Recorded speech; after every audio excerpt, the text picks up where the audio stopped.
সোজা দেন, সবাই সমানে দেন।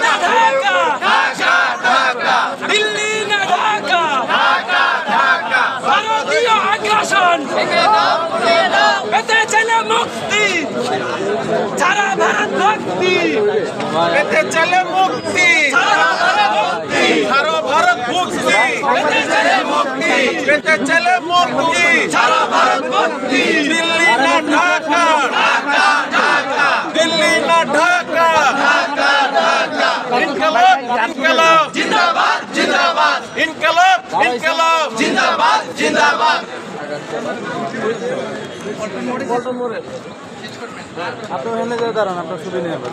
এখানে কি বক্তব্য দেবেন? এখানে বক্তব্য দেবেন। আলহামদুলিল্লাহ রাব্বিল আলামিন, ইয়াকা নাবুদু ওয়া ইয়াকা নাস্তাইন। আপনারা জানেন এই বুমগুলো সামনে দেন। পরিবর্তন হয়েছে, তখন আমি জেলে ছিলাম। আরে বুমগুলো সামনে দেন না। 5 আগস্ট যখন আমি শুনি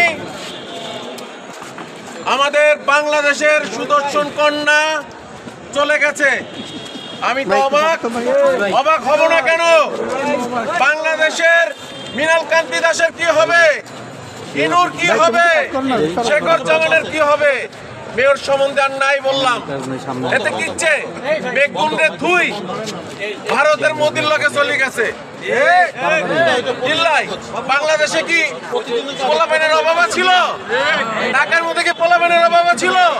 গেলা তুমি ভারতে চলে গেলা, বাংলাদেশ তো খবর লও। বাংলাদেশের পোলাপান তো আছে, তুমি কেলা ভারতে পালাইলা।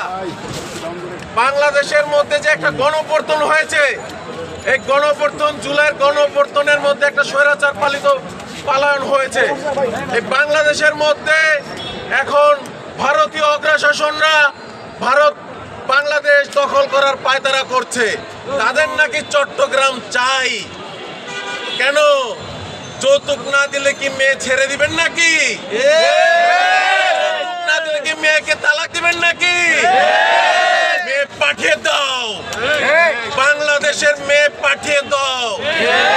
মেয়ে পচে নাই, মেয়ে তো বলেছে 2041 সাল প্রয়োজনে এই মেয়েকে আমরা আবার বিবাহ দিব।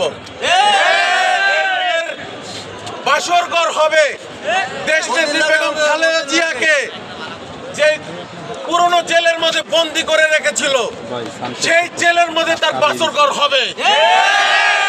সেই জেলের মধ্যে তাকে যাবজ্জীবন কারাদণ্ডিত করা হবে। তাকে ফাঁসি দিয়ে ফিনিশ করা যাবে না। এই জিনিস বিলুপ্ত করা যাবে না। এই জিনিসকে ধুকে ধুকে শেষ করতে হবে। এবং বাংলাদেশ নিয়ে তোমরা লাড়াচাড়া করতেছো, তোমরা বলো বাংলাদেশ তোমাদের চাই। এই বাংলাদেশের বর্ডার খুলে দিতে বলে তারা 15 মিনিটে নাকি ভ্যানিশ করে দিবে। আমি তোমাদের বলতে চাই, বাংলাদেশের বর্ডারে আসো। শুধু বর্ডারে আসলে দেখবে আমাদের মা বোনেরা কেচি নিয়ে দাঁড়িয়ে আছে। আসো, শুধু আমাদের মা বোনেরা কেচি নিয়ে দাঁড়িয়ে আছে।